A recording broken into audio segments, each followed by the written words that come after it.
नमस्कार दोस्तों। आइए सुनते हैं मुंशी प्रेमचंद्र के द्वारा लिखी कहानी कौशल। पंडित बलराम से उनकी पत्नी माया काफी समय से एक हार की मांग कर रही थी। हर बार पंडित जी उनकी बातों को टाल देते थे। वो कभी अपनी पत्नी से यह नहीं कह पाते थे कि उनके पास हार खरीदने के लिए पैसे नहीं हैं।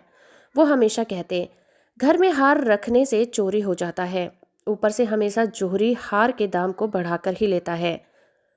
इन गहनों को खरीदने से किसी तरह का कोई फायदा नहीं होता। बस कुछ देर के लिए सजने संवरने के लिए काम आने वाले हार से इतनी मुसीबत होती है, तो इसे खरीदना ही बेकार है। पंडित की पत्नी काफी भोली थी। वो हमेशा अपने पति की इन बातों में आ जाती थी, लेकिन दूसरी महिलाओं के पास गहने देखकर उसके मन में होता था कि काश मेरे पास भी ऐसा जेवर होता। वैसे पंडित थोड़ी मेहनत करते तो अपनी पत्नी के लिए हार खरीद सकते थे, लेकिन उन्हें सिर्फ भोजन करना और आराम करना ही पसंद था। वो अपने आलस्य के कारण पत्नी की चार बातों को सुनना भी बुरा नहीं मानते थे। एक दिन बच्चों को पढ़ाकर पंडित जी घर लौटे तो देखा कि उनकी पत्नी के गले में वही हार है जिसकी मांग वो लंबे समय से कर रही थी। हार देखते ही उन्होंने पूछा, अरे, इतना सुंदर हार तुम्हारे गले में कैसे आया? पत्नी ने जवाब में कहा कि ये पड़ोस में रहने वाली महिला का है। मैं उसे मिलने गई थी आज। उसने जब मुझे ये हार दिखाया तो मैं इसे पहनकर आ गई, ताकि तुम इसे देख लो। मुझे बस ऐसा ही एक हार चाहिए। पंडित बोले, पगली, तुम किसी दूसरे का इतना महंगा हार लेकर आ गई हो। अगर चोरी हो गया तो यह बनवाना ही पड़ेगा और बदनामी होगी जो ऊपर से वो अलग। पंडित की पत्नी कुछ सुनने को तैयार नहीं थी। उसने बताया कि ये 20 तोले का हार है और मुझे भी बिल्कुल ऐसा ही जेवर चाहिए। पत्नी की जिद सुनकर पंडित को घबराहट होने लगी। तभी पत्नी बोल पड़ी, जब सारी महिलाएं ऐसे हार पहनती हैं तो मैं आखिर क्यों नहीं पहन सकती? गुस्से में पंडित बोल पड़े, सब लोग कुएं में कूदेंगे तो तुम भी कूद जाओगी क्या? ऐसा नहीं होता कि जो दूसरे करें उसे हम भी करें। फिर पंडित ने दिमाग लगाकर अपनी पत्नी को बताया कि देखो, इस हार की कीमत आने वाले समय में घट जाएगी। अगर आज इसे मैंने 1,000 में लिया तो 1 साल के बाद ये 600 रुपये का हो जाएगा और फिर 5 साल में इसकी कीमत 300 ही रह जाएगी। ये काफ़ी बड़ा नुकसान है। इसे सहकर मैं हार नहीं खरीद सकता। तुम जल्दी से इस हार को वापस कर दो। इतना कहकर पंडित घर से बाहर ही चले गए। उसी रात माया ने एक चोर को अपने घर में देखा। वो चिल्लाने लगी। जब पंडित ने कहा कि क्या हुआ, तो वो बोली, मैंने अभी एक परछाई को देखा है। वो घर के अंदर गया है। वो पक्का चोर है। पंडित ने जल्दी से अपनी छड़ी और लालटेन पत्नी से मांगी। पत्नी ने कहा कि मैं डर के मारे उठ ही नहीं पा रही हूँ। तभी बाहर से कुछ लोग आ गए। उन्होंने पंडित से पूछा, क्या हुआ? घर में चोरी हो गई है क्या? पंडित की पत्नी माया बोली, नहीं, वो छत से नीचे की ओर कूदा था और फिर हमारे बिस्तर के पास से तेजी से भागा। मैंने उसकी परछाई देखी थी। तभी माया ने अपना हाथ गर्दन की ओर फिराया तो उसे पता चला कि पड़ोसन का वो हार उसके गले से गायब है। हे भगवान, कहकर वो अपना सिर पीटने लगी। पंडित बलराम शास्त्री ने पूछा, तुम उस हार को उतारकर क्यों नहीं सोई थी? सहमी सी आवाज में माया बोली कि मुझे क्या पता था कि आज ही घर में इतनी बड़ी मुसीबत आ जाएगी। तभी पंडित ने कहा, कहता था ना कि वे जेवर सब मुसीबत ही लेकर आते हैं। अब समझ आया? पंडित के पड़ोसियों ने तब तक पूरा घर छान मारा, लेकिन कोई चोर नहीं दिखा।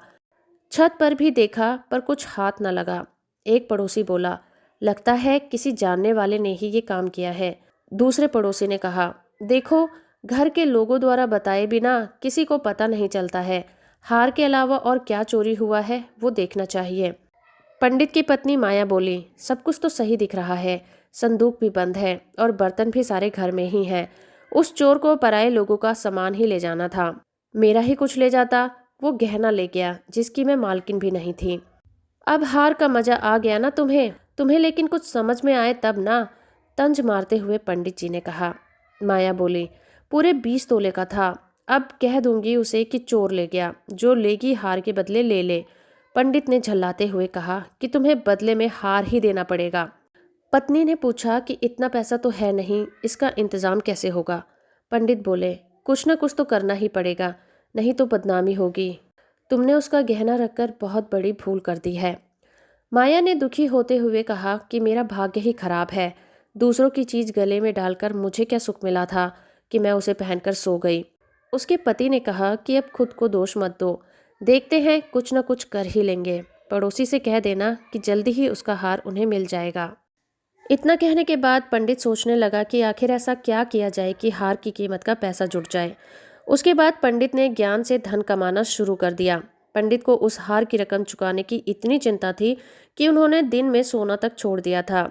बच्चों को पाठशाला में पढ़ाने के बाद श्रीमद् भागवत की कथा करते और फिर लोगों की कुंडलियां सब देखते। इतना करते करते देर रात तक जागते और फिर सुबह पाठशाला में बच्चों को पढ़ाने चले जाते। इस तरह दिन रात एक करके उन्होंने 6 महीने तक किसी तरह से उस हार की रकम जितना पैसा कमा लिया। जैसे ही हार की रकम पूरी हुई, पंडित सीधे ठीक वैसा ही हार खरीद कर ले आए और अपनी पत्नी के सामने रख दिया। पंडित की पत्नी माया पहले तो हार देखकर बहुत खुश हुई। फिर उसने पंडित से पूछा कि क्या आप इस हार को गुस्से में दे रहे हैं? जवाब में पंडित ने पूछा, गुस्से और नाराजगी जैसी क्या बात है? उसका हार हमारे घर से गायब हुआ था, तो उधार तो चुकाना ही है ना। इतना सुनकर पंडित शास्त्री की पत्नी बोली, नहीं, ये उधार नहीं है। पंडित ने कहा, चलो उधार न सही, बदला तो है ना, जाओ उसे दे आओ। उसकी पत्नी बोली, नहीं नहीं, ये बदला भी नहीं है। गुस्से में पंडित ने पूछा, अब तुम ही बता दो कि क्या है ये। पत्नी माया ने कहा कि ये आपकी तरफ से मुझे दिया गया तोहफा और निशानी है। उस रात हार चोरी नहीं हुआ था, मैंने तो बस ऐसे ही शोर मचा दिया था। हैरान होते हुए पंडित ने सवाल किया, सही में? माया ने कहा, हाँ सच में। पंडित ने फिर सवाल पूछा, तो यूं मेरा कौशल देखना चाहती थी? जैसे ही पत्नी ने जवाब हाँ में दिया, पंडित बोले, तुम्हें कोई अंदाजा नहीं है कि इस कौशल के लिए मुझे क्या सब मूल्य चुकाना पड़ा है। पत्नी ने मासूमियत से पूछा, 600 रुपये से भी ज्यादा क्या? पंडित ने भारी मन से कहा, हाँ बहुत ऊपर। इस कौशल के लिए मुझे अपनी आज़ादी तक को कुर्बान करना पड़ा है। तो दोस्तों, इस कहानी से हमें ये सीख मिलती है कि आलस से इंसान कई बार अपनों की इच्छा पूरी नहीं करता, लेकिन उस पर जब जिम्मेदारी का भार पड़ता है तो वो किसी न किसी तरीके से उन सभी को पूरा कर लेता है।